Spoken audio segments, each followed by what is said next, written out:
Bueno, preservar fertilidad es básicamente preservar tejido o gametas para poder usarlas en un futuro, ¿sí? La oncofertilidad lo que hace es preservar estos tejidos, sobre todo cuando van a sufrir algún daño, ¿sí? Por ejemplo, la quimioterapia, rayos, ya sea en el útero o en los ovarios.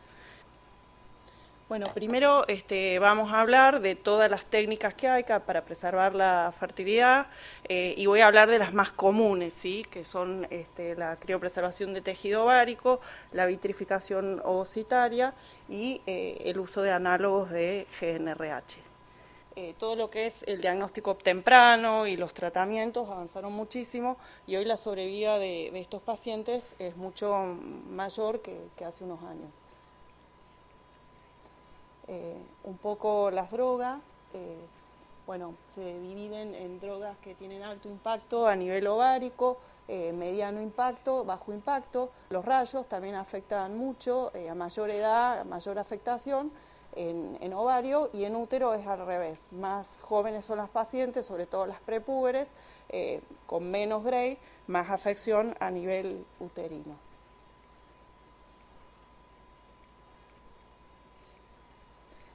Bueno, y sobre todo los riesgos van a depender del tipo de cáncer que tenga la paciente, de la dosis, de la clase de droga que use, de la dosis acumulada, el lugar de radiación, el número de tratamiento y dosis acumulada, del tipo de cirugía, el lugar, la edad, si es prepúber, pospúber, perimenopáusica, y de factores genéticos.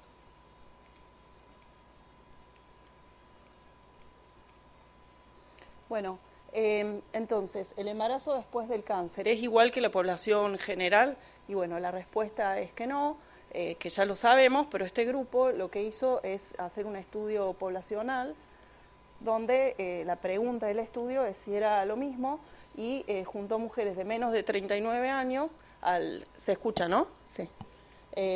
Que tuvieron el cáncer entre 1981 y 2014 y el subsiguiente embarazo, con un N de 23.000 pacientes y con pacientes menores de 39 años que no habían estado nulíparas, ¿sí? Y lo comparó con población general. Entonces, lo que vemos que sí, que realmente está disminuido.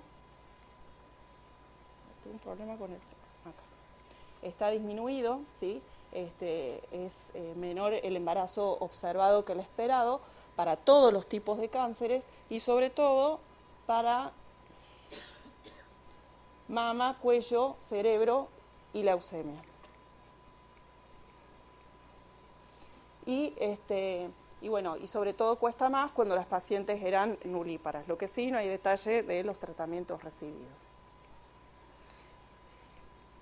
Y bueno, la pregunta es si los pacientes realmente están informados y los distintos estudios dicen que a las pacientes les hubiera gustado recibir información. Por ejemplo, un tercio de mujeres de menos de 30 años les hubiera gustado recibir información y un 73% de las mujeres adolescentes y adultos jóvenes refieren no haber recibido información antes de la de la quimio. Y las pacientes que sí preservaron fertilidad manifestaron seguridad y paz, y lo que dijo la mayoría es que el principal desafío fue el tiempo y las cuestiones financieras. Bueno, este es un poco el... Entonces, bueno, tenemos un problema que las drogas son gonadotóxicas, ¿sí? Y que estas pacientes se embarazan menos que la población general. Por otro lado, reciben poca información y por otro lado, tienen poco tiempo. Entonces, con respecto al efecto gonadotóxico de las drogas, no podemos hacer nada. Con respecto a la información, sí, se la podemos dar. Y con respecto al poco tiempo, hay estrategias que podemos hacer que nos permiten ahorrar tiempo. Entonces, con respecto a las opciones, tenemos opciones que están bien establecidas, como la criopreservación de embriones, de ovocitos, de semen y transposición de ovarios. Opciones experimentales como la criopreservación de tejido ovárico y uso de análogos, y opciones que se dejan en caso de que la paciente no hubiera preservado fertilidad o preservó, usó y no logró el embarazo, como donación de óvulos o espermatozoides, subrogación uterina y adopción. Y bueno, como les decía, Hoy vamos a hablar de algunas que son las que más se usan, ¿no? Bueno, con respecto a la criopreservación de embriones, que se usa la vitrificación, es una técnica bien establecida. La desventaja es que se necesita pareja o semen, requiere una estimulación hormonal que lleva 12 a 15 días aproximadamente y no se puede realizar en niños. Y lo que tiene es que involucra todo el tema ético-religioso, si la paciente no sobrevive o si sobrevive y se separa, etc.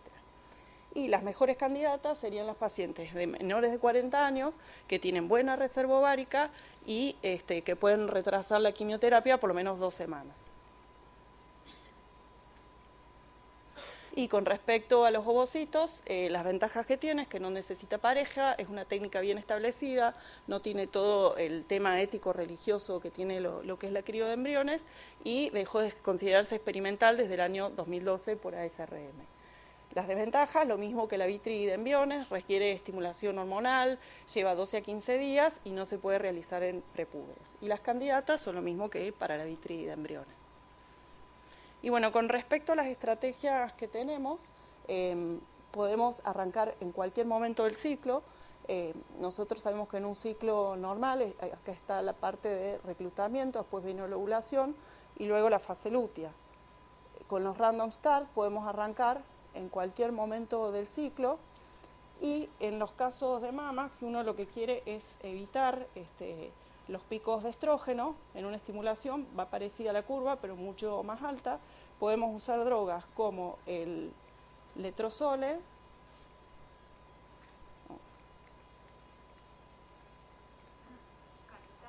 ahí está. Dale. Podemos usar drogas como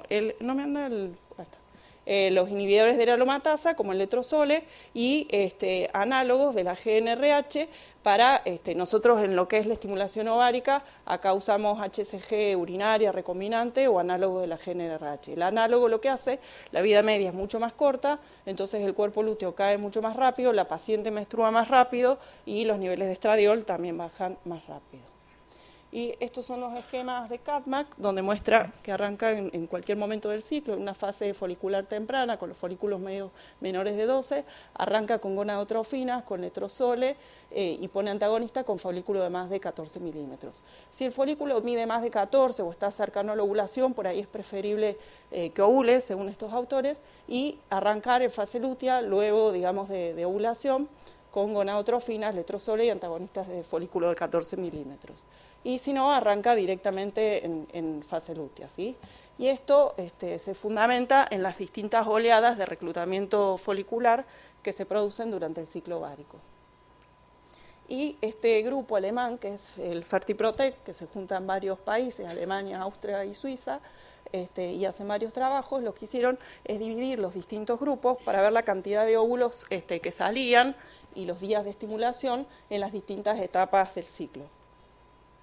Y lo que vieron es que es más o menos todo parecido, con alguna diferencia para la fase lútea, donde tienen un poco más de días de estimulación, tienen también mayor dosis de gonadotrofinas usadas y la cantidad de ovocitos es un poquito mayor para la fase lútea.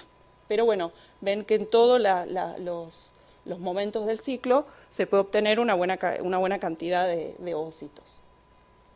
Bueno, esta es una estimulación, la aspiración, creo que todos los de acá hacen fertilidad, casi todos, ¿no? Sí. Bien. Bueno, estos son un poco los resultados. Hoy todavía no hay muchos resultados en lo que es vitrificación de ovocitos, pero bueno, este es el grupo del IBI, que es un grupo grande. Hay algunos grupos también que ya están presentando resultados, pero todos con N muy bajitos por ahora. Y bueno, en este grupo tiene una tabla 1 parecida, o sea, pacientes muy similares en edad, en antimuleriana, en paridad. Y de 49, de 1024 pacientes, volvieron 39, es decir, el 4.8 a buscar sus óvulos, y de tejido ovárico volvió el 6.2%. El tiempo promedio guardado fue 3.9 años para ovocitos y 5.5 para tejido ovárico. Entonces lo que hicieron es comparar un poco los dos resultados, donde vieron que la tasa de nacido vivo fue del 32.6% para lo que es ovocitos, y la de tejido ovárico para este grupo fue un poco baja, otros grupos reportan tasas bastante más altas, y lo que ellos alegaron es que como que no eran muy criteriosos al, digamos, incorporar a las pacientes en lo que es la crío de tejido ovárico, y que después de los 36 años no tuvieron embarazos.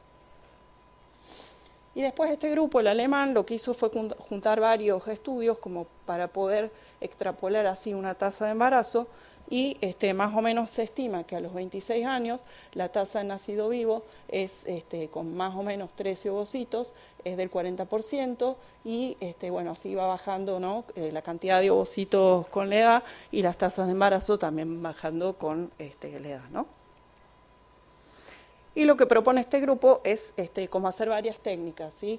Hacer, si la paciente tiene tiempo, una laparoscopía donde puede hacer una remoción de tejido ovárico, luego hacer la estimulación ovárica, hacer una descarga, incluso una descarga, agregar el análogo de depósito para que ya se quede el ovario inhibido durante la quimioterapia. Bueno, esto fue lo que vimos de vitri de tejido ovárico, de ovocitos, y ahora vamos a hablar de lo que es la crío de tejido ovárico. Está indicado sobre todo en prepúberes, en gente que no tiene tiempo de realizar una estimulación ovárica, y cuando está contraindicada la estimulación ovárica, ¿no? Los tipos de trasplante pueden ser ortotópicos, hoy prácticamente se hace todo ortotópico, heterotópico, hasta donde yo sé hay un solo embarazo, y ortotópico es en ovario o en fosita ovárica. Esto es en fosa ovárica, y esto es adentro del ovario o sobre el ovario. Bueno, ¿cuándo empieza la función ovárica? Más o menos comienza a los 4 o 5 meses, arrancan con FSH en altos niveles, y luego va bajando hasta que empieza a funcionar el ovario. Y con antimuleriana es al revés, arranca baja, sube cuando baja la FSH y después vuelve a bajar. Con respecto a la vida media del ovario, depende de cada paciente, y sobre todo depende de cómo estaba ese ovario previo a la criopreservación, que eso depende de la edad de la paciente, de la reserva, también depende de la técnica que se use para criopreservar, para reimplantar. Y hoy hay bastantes nacidos vivos.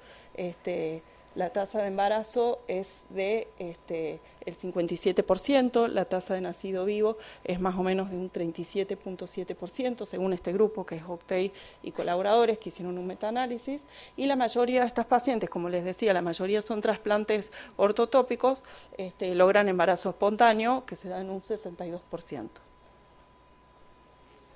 La mayoría de los tejidos trasplantados fueron por técnicas de criopreservación lenta, y bueno, se registran 86 nacidos vivos y 9 en curso, según este estudio, pero seguramente haya más, ¿no? Entonces uno se pregunta por qué sigue siendo experimental, ¿no? Y bueno, la realidad es que hay pocos registros, hay pocos datos, hay subregistros, y siempre queda la duda de la metástasis a nivel ovárica, ¿sí? El tema de seguridad. Jensen y colaboradores lo que vieron es que la tasa de recaída fue la misma en las pacientes trasplantadas que las que no, ¿sí? Fue un 7% en las que habían trasplantado y un 7% las que tuvieron recaída y no habían trasplantado.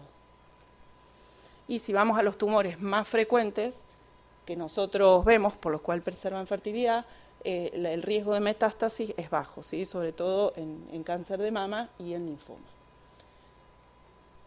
Entonces, ¿qué es lo que permite la criopreservación de tejido ovárico? Permite restaurar la fertilidad y la actividad hormonal. El trasplante puede ser ortotópico o heterotópico.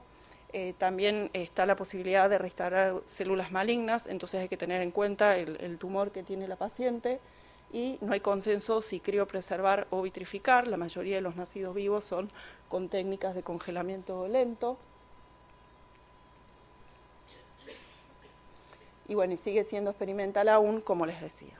Entonces, bueno, vimos vitri de ovocito, vimos crío de tejido ovárico, y esto es los análogos que actúan inhibiendo todo lo que es el eje, entonces inhiben lo que es el reclutamiento, inhiben los factores de crecimiento, inhiben la vascularización, y también inhiben la apoptosis. Hoy las mejores candidatas en realidad son las que quieren mantener la función ovárica, porque no está bien demostrado si sirve para embarazo o no, y las que están interesadas en preservar fertilidad, que sean menores de 40 años, no plantearlo como única técnica, sino complementaria a las demás, ¿sí? A una vitri de ovocitos o de embriones. Y la discusión es porque los trabajos son muy heterogéneos, siempre incluyen varias patologías, distintas drogas, describen el fallo ovárico de manera distinta, son como muy heterogéneos. Entonces, Lambertini y otros grupos lo que están haciendo es tratar, digamos, de como simplificar un poco los criterios, poner una sola patología, y lo que hicieron es ver en mama, en estadio temprano, donde vieron que sí, realmente disminuye lo que es el fallo ovárico, y vieron una leve tendencia, pero una tendencia a mayor embarazo en estas pacientes. Pero la realidad es que todavía no se puede usar solo para embarazo, ¿no? Entonces, no está demostrada su utilidad, se recomienda usar como terapia complementaria para proteger ovario durante la quimio, y luego de la vitrificación o de la crío de embriones. Y sí se ha visto una disminución de lo que es el fallo ovárico precoz. Y bueno, y esto creo que es como un algoritmo que se puede aplicar a todo. Todo va a depender del cáncer que tenga primero, de la edad que tenga, siempre tratar de que sean menores de 40 años, mientras mejor esté la paciente, mejor sea la reserva ovárica, mejor le va a ir después, ¿no? Si el pronóstico es favorable en cuanto a fertilidad y a patología oncológica, si el futuro embarazo va a afectar la salud de la mujer o no, si tiene alto riesgo de acuerdo a la droga que use, de afectación de la fertilidad, y si la preservación se puede hacer realmente con bajo riesgo, ¿no? Si todo es así, después va a depender del tiempo que tenga la paciente para preservar fertilidad, ¿sí? Si tiene menos de una semana, puede usar análogos. Si tiene 2 semanas, hacer una estimulación ovárica. Si tiene 3 semanas, puede hacer un DuaStim, ¿sí? Que se estimula, descansa 3-4 días y vuelve a estimular. Y si tiene una semana por lo menos y el riesgo para metástasis ovárico es bajo, puede congelar ovario o puede hacer las dos cosas, hacer una cirugía, congelar y luego estimular. Y si va a recibir radioterapia pelviana, transponer los ovarios.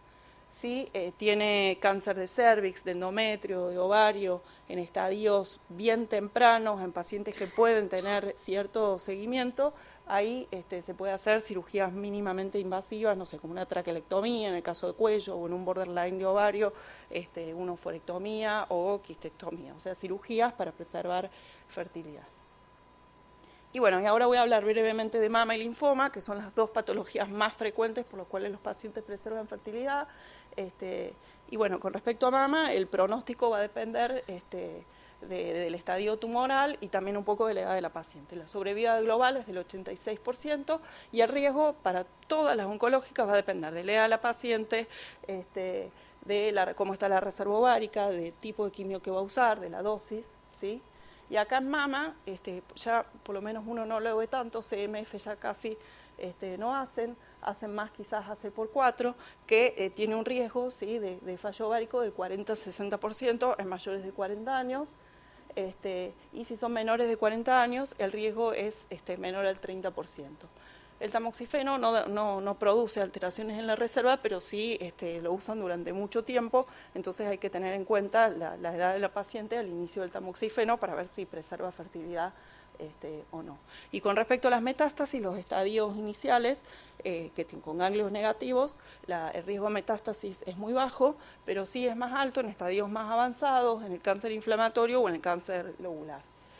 Los BRCA1 y 2 tienen riesgo también de que haya cáncer en ovario primario de un 15 a un 65%, pero en piezas de cirugías no encontraron tanto, encontraron un 6 y un 2% para BRCA1 y BRCA2.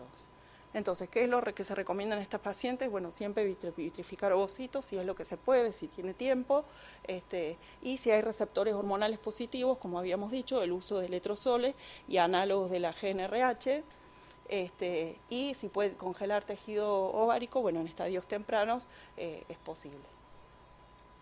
Y con respecto al linfoma, para estas pacientes la tasa de sobrevida es bastante más alta, también depende de la edad, a mayor edad menor sobrevida.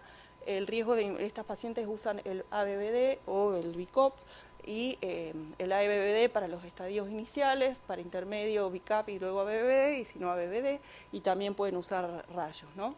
Con respecto al BICAP, es bastante tóxico para mujeres de mayores de 30 años, para menores de 30 también es tóxico, o sea, estas pacientes sí se beneficiarían con la crio, y el ABBD es de bajo riesgo para 32 y menos de 32 tiene muy bajo riesgo. Entonces estas pacientes pueden hacer cualquiera de las opciones que dijimos, pueden vitrificar, usar análogos, criopreservar tejido ovárico o todas estas técnicas combinadas. Y bueno, y ya voy terminando, esta es la estadística de Alitus. Las principales patologías son mama y linfoma, como estuvimos viendo, es más o menos mundial eso. Y bueno, ya para ir terminando, es que las pacientes tienen que recibir información, porque además quieren recibir información, y lo más importante acá es el acceso rápido, la consulta temprana. Es fundamental consultar con los otros médicos, con el oncólogo, a ver cuánto tiempo tiene, qué dosis va a usar, una enfermera que nos ayude con los turnos, la psicóloga, y bueno, y hay varias opciones, hay un montón, y cada opción se va a adaptar a cada paciente según la patología, la droga, los tiempos que se manejen, y bueno, y la estrategia que se elija, lo que siempre tiene que ser apropiada, segura, potencialmente exitosa, y tener en cuenta que también hay otras opciones, ¿no? Bueno, ese es el equipo de oncofertilidad. Y bueno, y acá lo más importante para mí es que la paciente, que se quede tranquila mientras hace la quimio, que sabe que se puede embarazar a futuro, o si no se va a embarazar porque no congeló o porque no funcionó, por lo menos se quedó tranquila de que recibió consejería. Bueno, listo. Con algunos